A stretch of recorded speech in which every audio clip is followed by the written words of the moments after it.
The media landscape is on the verge of a historic shakeup. The warning shots have already been fired, and the most direct salvo comes from the man who thrives on conflict. Donald Trump stands before the NRCC not just as a political figure, but as a litigant with receipts. His tone is pure, calculated defiance. Those people that put that poll out got fired by CNN very quickly. But the indictment doesn't stop there. But you know what is worse?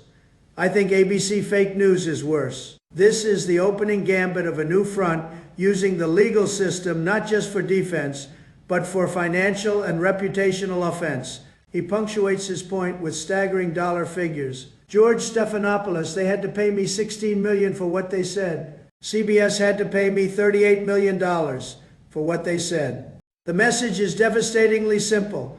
The cost of crossing him has been quantified, and it is tens of millions of dollars. You know, if you bring lawsuits against these guys, they're so corrupt that they pay it. Against this backdrop of legal warfare, the media's own most prestigious ritual is about to unfold. In the calm of the Fox News studio, Aisha Hasni sets the stage. Okay, everyone in Washington is abuzz right now as the media, the press, gets ready for President Trump's return to the White House Correspondents' dinner tonight. The event is being framed not just as a dinner, but as the ultimate potential act of trolling. A lot of folks, Joe, say that was this presidency's biggest troll on President Obama for basically egging him on and saying, hey, you should run for president. Well, he did, and he won. What do we expect from the president tonight? Analyst Joe Concha steps back to provide context, framing tonight as a collision of two opposing media philosophies. Back when you were a young child, Aisha in the 90s, NBC had this thing called must-see television. The old guard, he suggests, had a coordinated hostility. 250-plus journalists, including Dan Rather, signed off on this letter, saying that those speaking at the podium besides the president should openly attack him to his face for his rhetoric regarding the media. This is the backdrop of the dinner, an institution that, by its own internal letter, positioned itself in opposition to its guest of honor. But Concha pivots, hammering home a reality that complicates this easy narrative. Now, here is something that isn't an opinion. Here are the facts. The central, undeniable fact he presents is accessibility. When you look at the numbers, Donald Trump has been the most accessible president of our lifetimes, or any lifetimes by Babe Ruthian proportions. Let me give you this number between January and February of 2025, first 30 days in a second term. He takes questions from the Oval Office, as you know, on Air Force One after cabinet meetings. To prove the point beyond data, Aisha offers the most personal evidence possible. I just have the proof. I just called him right before the show, and he picked up. Yeah, this creates the paradox at the heart of the modern media relationship. Relentless criticism paired with unprecedented access.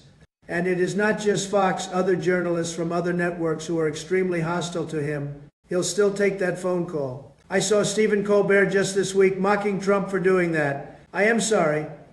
Is this rhetorical Saturday? But is that a bad thing? Aisha? Her answer cuts to the core of Trump's media strategy's effectiveness. Yeah, he is so accessible. I mean, you can say whatever you want about him. He is always going to give you a sound bite. He is going to drive the news. This is the engine of the perpetual news cycle. A president who is always available, always provocative, always generating content. But the tone for tonight's dinner is set by a surprisingly direct phone call. When I did talk to him over the phone earlier today, I said, "Are you going to make any good jokes?" And he goes, "I am not in a joking mood, Aisha. This isn't a president coming to make peace. He is coming to engage potentially on his own combative terms." Despite the serious mood, the analysis predicts entertainment value. I think if we base it on the Al Smith dinner, which was kind of a roast, the guy can tell a joke. I think this will be the highest rated White House Correspondents' dinner of all time. The conversation then takes a sharp turn, revealing a deeper ideological battle reshaping the Democratic Party's public face. Give me your take on one more topic here. Hassan Piker. This guy has been in the news a lot because some progressive Democrats are attaching themselves to him. The clip that follows is jarring, presenting a figure with a radically different economic morality. I am pro-stealing from big corporations because, they steal quite a bit. This statement, presented without immediate rebuttal, is a seismic soundbite. However, one thing that might even help your ethical dilemma is the fact that the automated process that they design, these companies know will increase shrink, right? So it is actually factored in for the Fox panel. This represents a dangerous ideological shift, and they frame it as a contagion within the opposition. So he is openly admitting that he is pro-stealing. And then you've got Mayor Mamdani, who is going after, billionaires in New York City. Is this the Democratic Party now? Joe Concha's response is a full-throated condemnation, tying Piker to a series of inflammatory past statements. It appears to be going in that direction, and the New York Times is having to give Hassan Piker a platform. The guy who said that America deserved 9/11s, the guy who said that Jews are, quote, inbreds, unquote, actual quote, the guy who said the worst day of the 20th century was the fall of the Soviet Union.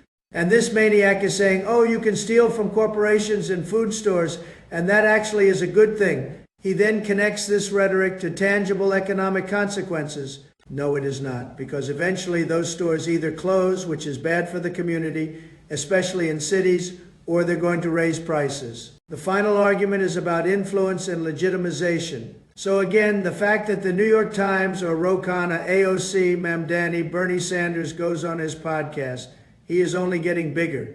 That means he is only a bigger influence within the Democratic Party. The segment concludes by framing this as the new acceptable edge of progressive politics and making excuses for him too. Joe Concha, in probably a better place than I am, 80 degrees, West Palm Beach. Enjoy it. We'll see you later. Yes.